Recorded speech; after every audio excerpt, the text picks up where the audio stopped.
तो ये एक नेचुरल सफाई कर्मचारी है। अगर ये खत्म हो गया तो वही होगा कि हर जगह जंकयार्ड हो जाएगा, मरे जानवर पड़े रहेंगे, सड़ते रहेंगे, उनको कोई खाना और बीमारी फैलेगी।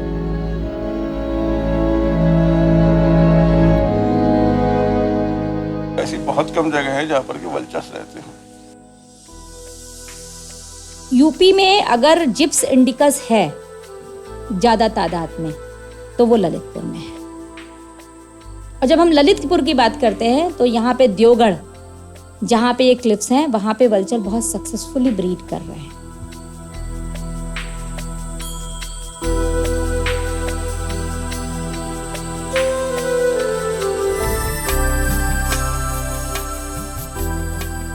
आज अगर हम इनको ऐसे ही बचाए रखेंगे तो इनकी जनसंख्या बहुत अच्छी बढ़ सकती है, क्योंकि ना इनको यहाँ जगह की कमी है। जो इनके कॉलोनी के बगल में पानी, तो बेतवा नदी का आशीर्वाद है इनको। और यहाँ का क्योंकि एनिमल भी हैं यहाँ बहुत ज़्यादा। लोग यहाँ पे बहुत से बफेलो या काऊ और गोट को पालते हैं, तो उनको खाने की भी कोई कमी नहीं है यहाँ पे। जो वल्चर्स हैं इनमें जो नर और मादा या मेल फीमेल हैं, उनको हम बाहर से मॉर्फोलॉजिकली डिफरेंशिएट नहीं कर सकते। एनाटॉमी के बाद ही हमें मालूम पड़ता है, अदरवाइज बाहर से वो दोनों एक जैसे ही दिखते हैं। जुवेनाइल को हम पहचान सकते हैं, उसकी गर्दन सफ़ेद होती है जिप्स इंडिकस के केस में, और जबकि जो एडल्ट होते हैं उनकी जो नेक होती है वो ब्लैक कलर की होती है। जब कारकास इसको मिलता है तो ये पहले वेट करता है कि कोई दूसरा कार्निवोर उस कारकास को खोल दे, जैसे कि लायन या टाइगर या कोई डॉग। जब कारकास खुल जाता है तब ये जाता है। और एक सबसे बड़ी बात वल्चर के केस में है कि इसके जो वर्टिब्री होती है एटलस, उसमें पूरा वो 180 डिग्री से घुमा सकती है। और इसकी नेक लंबी होती है और उस पर बाल बिल्कुल नहीं होते, मतलब नेकेड हेड होता है और नेक होती है।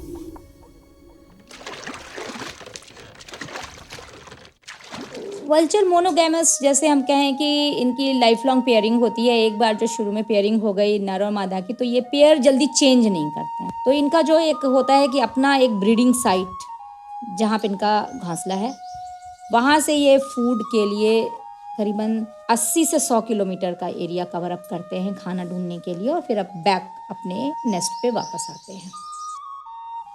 घोंसला ये यहाँ पे जो बुंदेलखंड रीजन में है, यहाँ पे क्लिफ्स में है। और बुंदेलखंड रीजन में खास तौर से अगर हम बात करें कि ओरछा जैसी जगह पे, तो वहाँ मॉन्यूमेंट्स में है, और ललितपुर जैसी जगह में क्लिफ्स में है।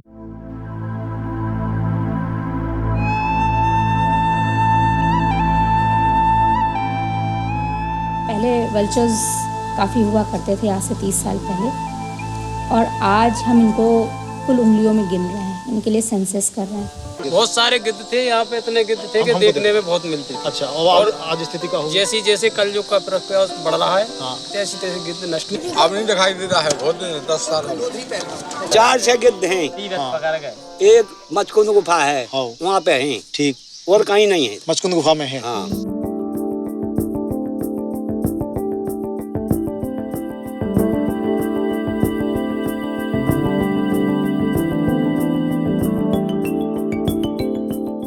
क्या करते हैं गिद्ध? करते क्या करते हैं? कुछ नहीं, बैठते हैं, रात बिस्माते हैं और सवेरे निकल जाते हैं। अच्छा, फिर शाम को 4 बजे फिर छूट जाएंगे, 4 बजे वापस आ जाते हैं? वापस आ जाएंगे। अच्छा, हाँ, कि कितने हैं बे, हर जगह देखो आप, बे सामने। अच्छा, बे सामने।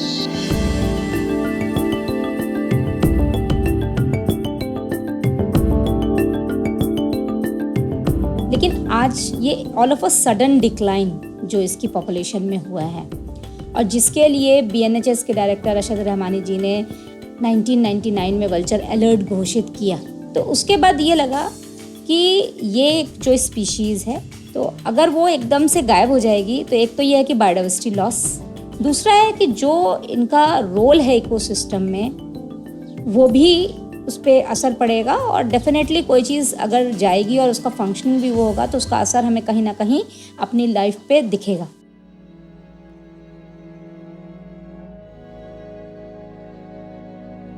ये लाइमलाइट में बात आई 1998 में, और कि एक non steroidal anti inflammatory drug NSAIDs जिसे हम कहते हैं डाइक्लोफेनेक। डाइक्लोफेनेक है क्या? ये एक पेन किलर है। जब जानवर बीमार हो जाता है तो लोग उसको इंजेक्शन देते हैं।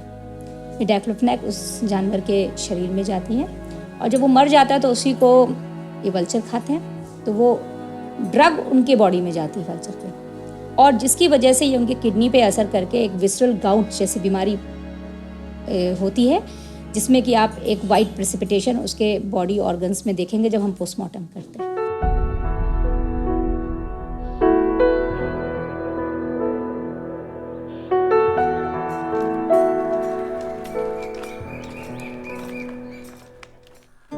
अगर हम बहुत सी जगह देखें जहाँ पे मंदिर हैं या जहाँ पे मॉन्यूमेंट्स हैं, वहाँ कोई ना कोई एंथ्रोपोजेनिक एक्टिविटीज़ हो रही हैं। फॉर एग्जांपल हम ओरछा की बात करें तो ओरछा में, छतरीज में और कई जगह वल्चर बहुत सक्सेसफुली वहाँ ब्रीड कर रहे हैं, लेकिन सबसे बड़ा कारण वहाँ पे है लाइट एंड साउंड शो जो होते हैं, या अक्सर वहाँ पे कोई ना कोई प्रोग्राम होते हैं। राजा राम जी का मंदिर है और वहीं वल्चर भी है, जटायु भी है, लेकिन वहाँ मंदिर इतना फेमस है कि वहाँ आए दिन शादियाँ होती हैं, लोग ढोल नगाड़े और पटाखे छोड़ते हैं। तो शादियां करना तो गुनाह नहीं है, लेकिन शोर मचाना गुनाह, जिससे ये बर्ड डरता है।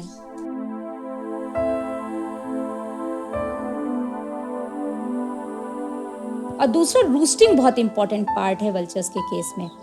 क्यों? क्योंकि ये घंटों रूस्ट करना पसंद करते हैं। जैसे हम कहते हैं कि सन बास्किंग, तो ये पेड़ों पे बैठे रहते हैं, पर फैला के भी बैठे रहते हैं। ऐसे में क्या होता है कि क्योंकि ये हमने बताया स्कैवेंजर है, डेड एनिमल खाते हैं, उनके ब्लड और सीरम लग जाता है, बेदिंग के बाद ये बैठ जाते हैं। उससे ये होता है कि जितने भी बैक्टीरिया या माइक्रो ऑर्गेनिज्म या कोई एक्टोपैरासाइट है वो उसमें से थोड़ा सा धूप की वजह से हट जाए वहाँ पे। तो ये अपने को क्लीन करने के लिए सन बास्किंग करता है, तो घंटों रूस्ट भी करते हैं। तो इनके लिए अगर हमें वल्चर को कंजर्व करना है तो सिर्फ हम ब्रीडिंग साइट्स को ही नहीं कंजर्व करें, उन पेड़ों को ही नहीं कंजर्व करें कि मतलब वहाँ घोंसला बनाएगा, पर उन पेड़ों को भी कंजर्व करें जहाँ पे वो घंटों बैठते हैं, चाहे वो कोई पेड़ हो, चाहे वो कोई मॉन्यूमेंट हो या टावर हो। सेमल के पेड़ से प्लाईवुड बनता है। पिछले 10 साल में कितना प्लाईवुड का फर्नीचर हिंदुस्तान में बना है। और सेमल ऐसा है पेड़ जो नॉन टैक्सेबल है। कुछ पेड़ होते हैं जो टैक्सेबल होते हैं, तो उन पे टैक्स लगता है काटने पे, लेकिन जो पेड़ जिस पे कोई टैक्स नहीं होगा उसको कोई भी काट लेगा। तो ऐसे पेड़ तो हमने बहुत काटे हैं फर्नीचर के लिए। तो एक तो उनको पेड़ नहीं, दूसरा ये कि ये ऐसे जगह पे भी रहता है जहाँ पे कोई भी ना हो, तो हमने ऐसी कोई जगह अब छोड़ी भी नहीं है। हर जगह हमने इंडस्ट्री और घर बना डाले हैं। सिर्फ फॉरेस्ट या सेंचुरीज रह गई हैं जहाँ पे हमें आजकल वल्चर मिल रहे हैं, जैसे कतरनिया घाट में, महावीर स्वामी सेंचुरी में, या ओरछा नेचर में, नेचर रिजर्व में, ऐसी ही जगह हमें पे, और या कोई मॉन्यूमेंट्स में मिल रही हैं जहाँ पे अभी इंसान पहुंचा नहीं है या पहुंच गया है लेकिन कम पॉपुलेशन में रह रहा है वहाँ पे। बहुत ज़्यादा सफाई पसंद होते हैं और मरे हुए जानवरों को डिस्पोज करने के बाद सबसे पहले वो अपने हाथ मुंह पाँव बीट और सब धो के तब फिर कहीं जाते हैं। इसीलिए जहां जहां कॉलोनी पाई गई है वल्चर की, वो नेक्स्ट टू वाटर बॉडी पाई गई है।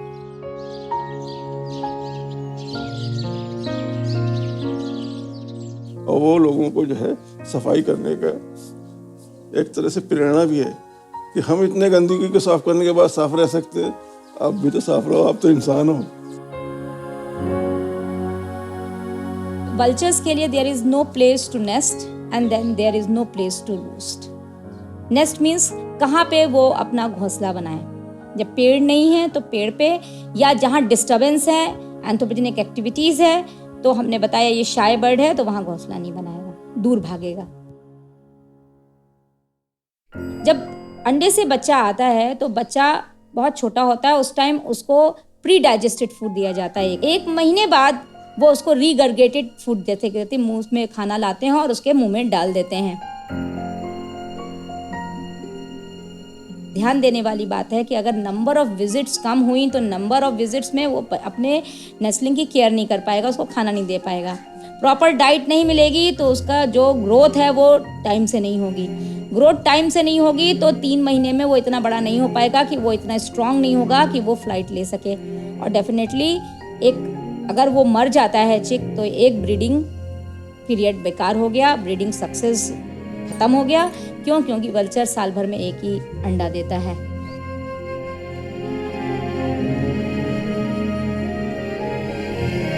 जैसे जब ये कारकास, डेड कारकास पे बैठता है तो इसके पैरों पे भी, क्योंकि इनके पैरों पे भी वो नहीं होते, बाल नहीं होते, लेकिन उस पर सीरम या ब्लड लग जाता है। तो एक तो ये यूरो मतलब अपने पैरों पे ही यूरिन करता है, जिससे कि उस पर अगर कोई बैक्टीरिया या कोई मतलब माइक्रो ऑर्गेनिज्म डेवलप हो रहे हैं तो वो वहाँ से हट जाए, क्योंकि यूरिन का जो पीएच है वो एसिडिक होता है।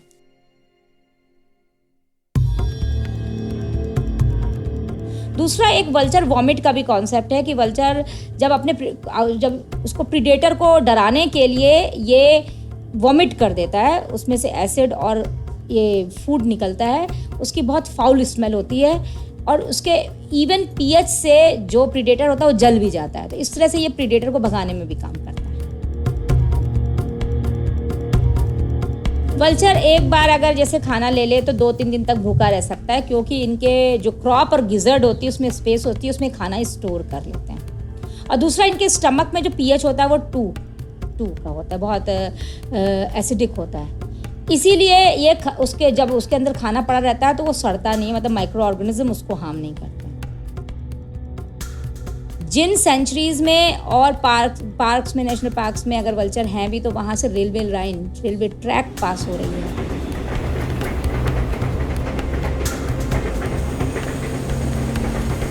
ऐसे कई इंसिडेंट्स हुए हैं कि एक जानवर जो कि मर गया और रेलवे ट्रैक पे पड़ा हो, उसको खाने के लिए कई गिद्ध इकट्ठे हुए और ट्रेन उनको कुचल दिया।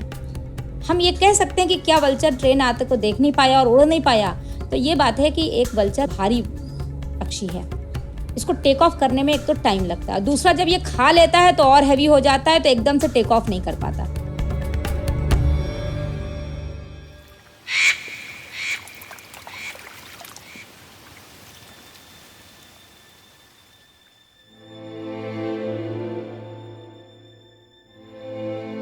अब वल्चर जहाँ जहाँ रहते हैं वहाँ पे आपने देखा होगा वाइटनिंग हो जाती है, क्योंकि इनके एक्सक्रीटा में यूरिक एसिड है, जो पीएच बहुत लो है, तो उसकी वजह से वहाँ वाइटनिंग हो जाती है।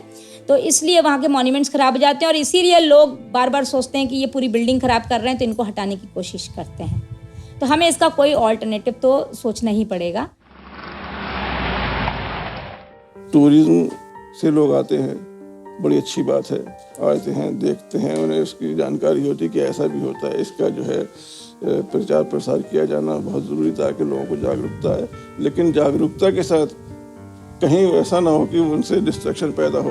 जब लोग ज़रूरत से ज़्यादा आएंगे, वहाँ पर जो है कुछ ना कुछ सामान फेंकेंगे, कूड़ा कचरा फेंकेंगे। अगर उनके एरिया को, उनके स्पेस को छेड़ा ना जाए, वहाँ पर इंटरफेरेंस ना किया जाए, तो उनके कंजर्वेशन हो सकता है।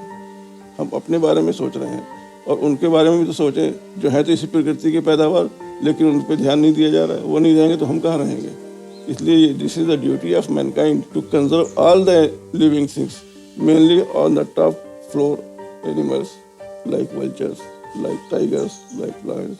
इन सबको कंजर्व करना, इन सब का रहना हम सबके लिए ज़रूरी है, because they are correlated with each other. जैसे इंसानों के लिए रेस्टोरेंट होता है, तो हम वल्चर जहाँ रहते हैं कॉलोनी में, उस कॉलोनी और जहाँ पे वाटर बॉडी है उसके पास हम एक ज़मीन ले सकते हैं, एक मापदंड की, और उसमें हम एक बाउंड्री वॉल ऐसी बना दें इतनी ऊंची कि वल्चर जा सके, लेकिन कोई फेरल डॉग ना जा सके उसके अंदर। हम उसमें जो हमारी फेरल काउज हैं, डॉग्स हैं, या हमारे बफेलो हैं जो मेरे किसी काम के नहीं हैं, उनको हम गौशाला में रखें, और फिर वहाँ से अगर वो मर जाएं तो उनको डी स्किन करा करके लेदर स्किन उसकी लेदर इंडस्ट्री को दे दें, और फिर उस एनिमल को हम वल्चर रेस्टोरेंट में छोड़ दें, उसको वल्चर खा लेंगे, और फिर बोन हम बोन इंडस्ट्री को दे दें फर्टिलाइजर के लिए। इंसान के इतने बड़े दोस्त हैं ये मानव जाति के, कि इसका एग्जाम्पल हम वहाँ पर भी देख सकते हैं रामायण कथा में। जब सीता जी का जो है अपहरण हुआ था, तो सच्चाई की मदद के लिए इसने अपनी जान दे दी। वो जटायु आज भी जो है हम लोग उसका सम्मान करते हैं। ये बहुत सम्मानीय प्राणी है।